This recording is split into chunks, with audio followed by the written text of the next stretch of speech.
Bonjour à tous, j'espère que vous allez bien. Je suis ravi de vous retrouver pour un nouveau test matériel par Courir Mieux. Dans cette vidéo, j'ai le plaisir de vous présenter mon test des Nova Blast 4 de ASICS. Avant de continuer, je vous précise que ce test n'est pas rémunéré et que la marque m'a fourni le matériel gracieusement pour qu'il soit réalisé. Je les en remercie. Quand on parle de chaussures, étant en trail qu'en course sur route, ASICS déçoit rarement. En regardant ce que propose la marque Nippon, j'ai le sentiment que la pluralité des modèles qu'on retrouve n'est pas le fruit du hasard. Mon avis est que les différents modèles que ASICS propose se chevauchent rarement en termes d'utilisation. Chacun me semble conçu dans un but précis pour répondre à un type de séance en particulier. Alors certains critiqueront cette spécialisation des paires, mais c'est quelque chose que moi personnellement j'apprécie. Et pourtant, un modèle fait une légère entorse à ce à quoi nous a habitué ASICS. Ici, j'ai le plaisir de vous présenter ce que je considère être la chaussure la plus polyvalente de la gamme route de ASICS, la Nova Blast 4. Ce test étant ma 4e collaboration avec la marque ASICS, je me permets une présentation un peu plus rapide de cette marque que ce que j'ai fait précédemment, d'autant que sa réputation la précède. Enseigne japonaise créée en 1950, ASICS est un des équipementiers les plus connus en trail comme en course à pied sur route. Depuis 1977, le développement de ces produits se fait en étroite collaboration avec leur laboratoire des sciences du sport basé à Kyoto. Et enfin, la marque brille avec des athlètes élites aux performances brillantes, tant sur route, par exemple Johan Durand, que sur sentier. Concernant les chaussures, ASICS m'avait déjà prouvé qu'elle savait produire des modèles spécialisés performants. Mon test du modèle Trail Fuji-Speed 2 que je vous fais apparaître ici était très concluant et il me ravit toujours autant après plusieurs mois d'utilisation. De même, mon test du modèle route Metaspeed Sky Plus, visible ici, était plus que satisfaisant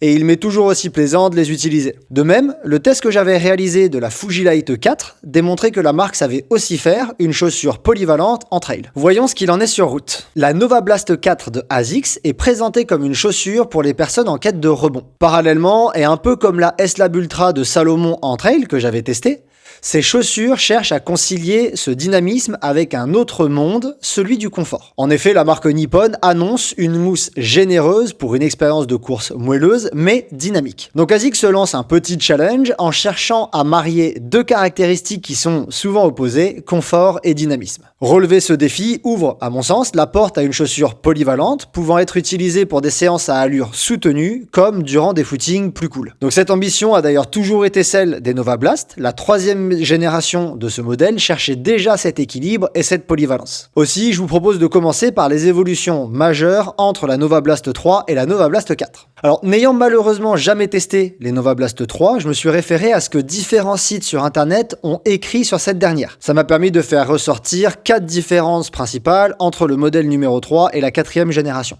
Tout d'abord, on remarquera une augmentation du stack. La Nova Blast 3 avait un stack de 23 mm à l'avant, 31 mm à l'arrière. La Nova Blast 4 propose un stack de 33,5 à l'avant et de 41,5 à l'arrière, donc plus épais. On a aussi une augmentation du poids, qui est certainement la conséquence de l'augmentation de l'amorti. La Nova Blast 3 pesait 253 grammes, la 4 pèse 260 grammes par chaussure. On a également une éco-conception plus prononcée, par exemple la mousse de la Nova Blast 4 est constituée de 20% de matériaux recyclés contre 0% sur la 3. Et enfin, j'ai noté une disparition du mesh jacquard. La tige de la Nova Blast 3 était en mesh jacquard, celle de la Nova Blast 4 est en maille tissée et matelassée, plus confortable mais plus fragile. Sans plus attendre, je vous propose de rentrer dans les caractéristiques techniques de la Nova Blast 4 de ASICS. Tout d'abord, concernant son poids, elles font 260 grammes en 42,5, hommes, 300 grammes en 46 pesés par mes soins, c'est le modèle qui est ici, et 244 grammes en 40 femmes. Concernant la hauteur du stack, au talon, on a 41,5 mm et on a 33,5 mm à l'avant. Tout ça, ça nous fait un drop de 5 mm. Comme je vous l'ai dit juste avant, concernant le mesh que vous pouvez voir juste ici, on est en maille tissée et matelassée. Le mesh est particulièrement doux, particulièrement agréable au toucher et le pied à l'intérieur, ce qui en fait vraiment un mesh très confortable. Comme vous pouvez le voir ici, c'est des lacets classiques qui sont plats, il n'y a pas de particularité, et on n'a pas les mêmes lacets qu'on retrouvait sur la Metaspeed Sky Plus ou sur les Fujispeed et Fujilite, à savoir des lacets qui sont légèrement crantés. Ici, ASICS a fait le choix de mettre des lacets complètement plats, beaucoup plus traditionnels. Concernant sa semelle extérieure, elle est en caoutchouc résistant et comme vous pouvez le voir sous la semelle, il y a des parties vertes plus claires qui sont plutôt à l'intérieur et des parties vertes plus foncées qui sont des zones exposées à l'abrasion et qui ont été renforcées pour augmenter la durabilité. Alors, de plus, ASICS annonce avoir construit la semelle caoutchouc avec une structure s'inspirant d'un trampoline. Je suis vraiment désolé, je suis pas certain de cerner ce à quoi cela renvoie, peut-être aux sillons qui sont creusés dans certaines zones de la semelle, comme vous pouvez le voir là-dessous, mais j'ai malheureusement pas plus d'informations sur cette structure en trampoline. Concernant l'amorti, c'est une mousse FF, Flight Foam Blast Plus Eco. Donc c'est l'amorti le plus moelleux de la marque, en version plus éco-responsable, puisque 20% de ses matériaux sont d'origine naturelle. Concernant la largeur de son chausson, moi je le trouve standard, ni épais ni étroit, et ce modèle n'est pas muni de plaques carbone, c'est un modèle sans plaques. Alors d'autres choses que je voudrais mentionner, ça va concerner son rocker, donc je vais reposer la chaussure pour que vous le voyez bien. On a un rocker qui est assez agressif, assez prononcé à l'avant,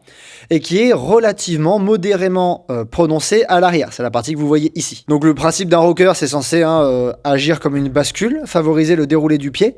On peut le voir là quand je repose la chaussure que c'est pas hyper prononcé, mais il y a quand même la présence d'un rocker. Vous pouvez également remarquer un amorti proéminent à l'arrière qui dépasse largement du contrefort de la chaussure. La languette, je pense que malheureusement vous la verrez pas très bien, mais elle est en matériau relativement souple et moelleux. Et concernant son contrefort que je voulais vous montrer ici, il est en partie rigide. C'est-à-dire qu'en fait là on a une partie qui est pliable, qu'on peut moduler, mais la partie en dessous est vraiment ici rigide, qui va faire en fait une espèce de coque à l'arrière du talon. Enfin, concernant leur prix, elles sont proposées à 150 € hors promotion. Comme d'habitude, si vous souhaitez voir ces chaussures en images de plus près, je vous invite à vous rendre sur la version écrite de ce test matériel qui est disponible sur le site coureurmieux.fr, le lien est dans la description, où vous retrouverez une galerie photo qui zoome sur différents détails de la chaussure. Pour placer le contexte, j'ai reçu les Nova Blast 4 mi-décembre 2023. Je réalise cette vidéo mi-février 2024, c'est-à-dire après 2 mois d'utilisation intensive. Je dis intensive car, comme je l'avais expliqué dans d'autres tests que j'ai récemment réalisés, je travaille actuellement beaucoup à plat et sur piste. Cette phase de retour aux fondamentaux de course à pied, on pourrait dire, est le cadre parfait pour tester les Nova Blast 4. En effet, mon emploi du temps sportif est, pendant cette période, majoritairement constitué d'entraînements à haute intensité sur piste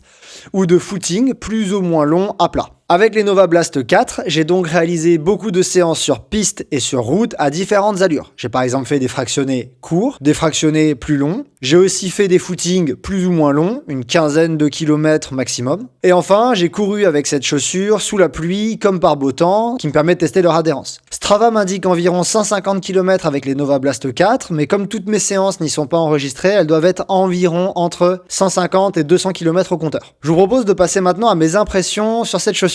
Le premier point que je veux mentionner dans ce test concerne l'extrême polyvalence des Nova Blast 4. À l'utilisation, j'ai vraiment personnellement été surpris par la grande quantité de conditions et de séances au sein desquelles les Nova Blast 4 démontrent leur efficacité. Sur piste, quand l'intensité augmente, les chaussures révèlent leur répondant et leur dynamisme. Je vous propose d'en reparler juste après. Durant les footings plus légers, ce modèle propose un déroulé intéressant, lui aussi complété par, je trouve, un certain retour d'énergie qui est agréable. Dans toutes ces situations, le confort est au rendez-vous, avec un amorti moelleux et une structure, le contrefort et l'empeigne, dans lesquels on se sent bien. Donc à mon sens, ASICS a relevé haut la main son pari. La marque a réussi à trouver le bon équilibre entre dynamisme et confort et à marier ces deux mondes difficiles à concilier. Son dynamisme ne ternit pas son confort, son moelleux n'est pas au détriment de son énergie, comme c'était le cas par exemple avec les Ghost Max de Brooks que j'avais testé. Donc l'harmonie que propose la Nova Blast 4 entre ces deux exigences en fait à mon sens une chaussure d'une polyvalence remarquable, utilisable pour de nombreux entraînements différents. Personnellement, j'ai beaucoup apprécié ce point et je vais détailler ces aspects, dynamisme et confort, juste maintenant. Un des aspects clés de la Nova Blast 4, c'est son confort. Ce dernier est permis par, dans un premier temps, son amorti, avec le Flight Foam Blast Plus Eco, qui est d'un moelleux remarquable. De plus, comme je vous l'ai dit avant, son épaisseur est prononcée entre 33,5 et 41,5 mm, qui offre une vraie couche amortissante sur le pied, et ça permet de bonnes sensations quand la durée de l'effort augmente, tout comme quand l'intensité grimpe. Parallèlement, différentes structures de la chaussure sont aussi pensées pour le confort. On a un contrefort ici qui est largement rembourré, le mesh, comme je vous l'ai dit avant, il est doux et épais, la languette est également d'une petite épaisseur pour ne pas sentir les lacets. Bref, la Nova Blast 4 4 est pensé à différents niveaux pour que le confort soit maximal et je trouve que c'est réussi. Moi, je me suis senti bien dans ces chaussures dès l'enfilage et quelle que soit la séance réalisée et j'ai trouvé ça vraiment plaisant. Ensuite, bien qu'elle ne soit pas pourvue de plaques carbone, la Nova Blast 4 démontre clairement un dynamisme prononcé. Sans atteindre celui des Mesta Speed Sky Plus ou de la Fuji Speed 2,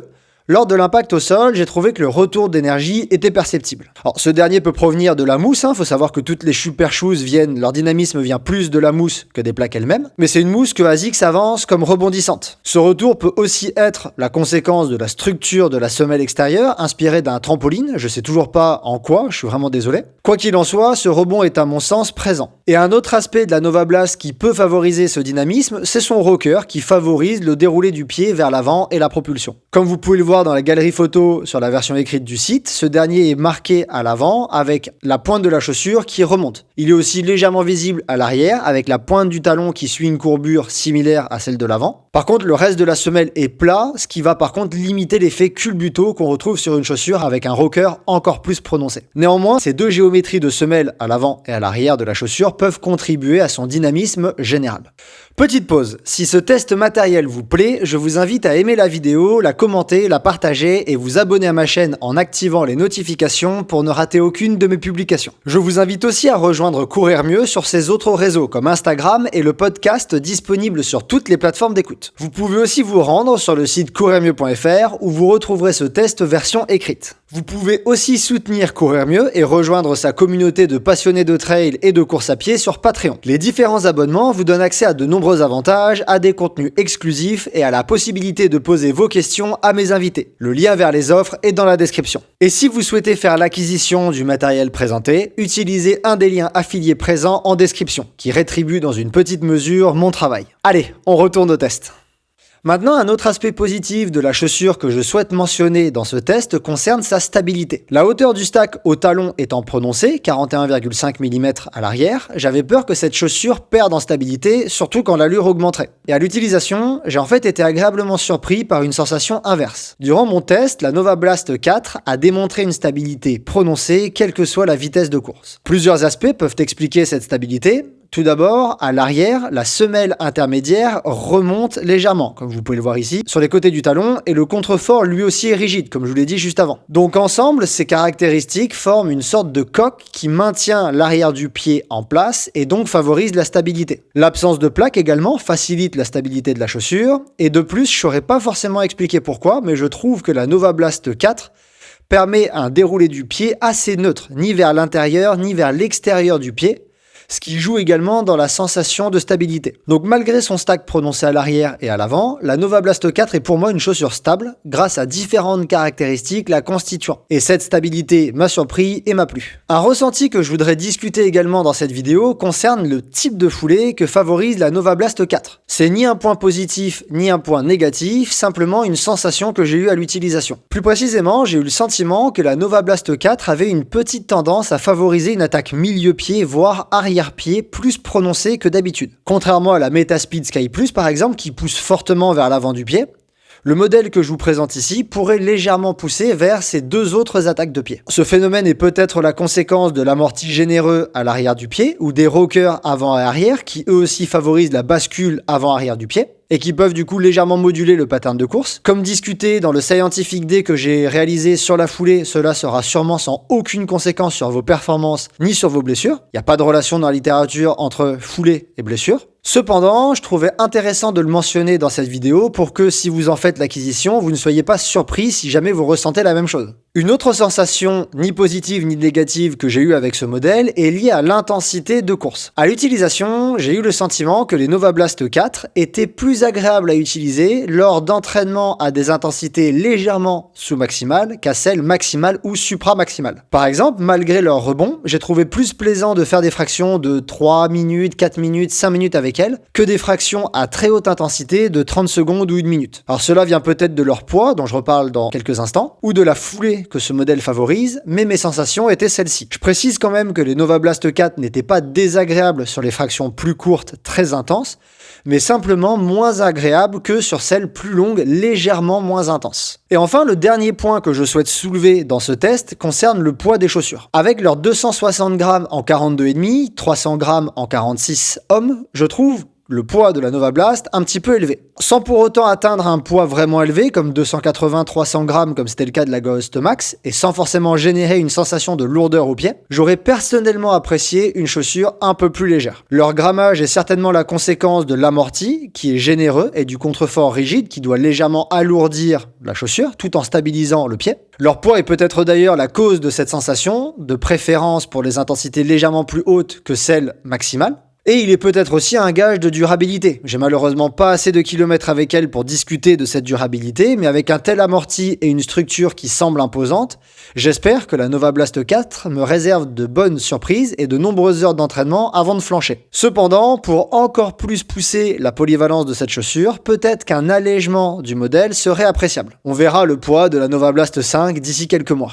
En conclusion, avec la Nova Blast 4, ASICS relève haut la main le challenge de proposer une chaussure de course à pied sur route d'une polyvalence impressionnante qui marie subtilement confort et dynamisme. Ce modèle se trouve être plaisant et répondant dans la plupart des situations de running à plat, du footing léger aux séances de fractionnés intenses, en passant par les allures dites de seuil. L'amorti moelleux et sa structure générale confortable en font un modèle plaisant à utiliser. De plus, ce modèle a un rebond surprenant pour une chaussure sans plaque. Malgré un amorti prononcé à l'arrière avec ses 41,5 mm sous le talon, la Nova Blast est d'une stabilité plaisante. Alors la chaussure pousse légèrement vers une attaque milieu-pied ou arrière-pied, sûrement à cause de ses rockers avant et arrière, et elle se montre aussi performante sur la plupart des séances de vitesse. Cependant, son poids légèrement élevé de 260 grammes peut la rendre plus efficace quand les intensités sont légèrement sous-maximales, par exemple 3-4 minutes de fraction de travail, que sur des fractions à très haute intensité de courte durée, par exemple 30 secondes. À mon sens, la Nova Blast 4 est un modèle parfait si vous êtes à la recherche d'une chaussure très polyvalente. Elle saura vous accompagner dans vos footings légers, vos sorties longues, vos séances de seuil, mais n'en faites pas trop, je vous ai expliqué pourquoi dans le dernier Scientific Day, et même vos fractionnés à vive allure. Voilà, c'est tout pour ce test matériel des Nova Blast 4 de ASICS. J'espère que son contenu vous a plu. Si vous avez des questions, n'hésitez pas à m'écrire ou à me laisser un commentaire, je me ferai un plaisir de vous répondre dès que possible. Merci d'avoir regardé cette vidéo jusqu'ici et à très bientôt pour un nouveau test matériel.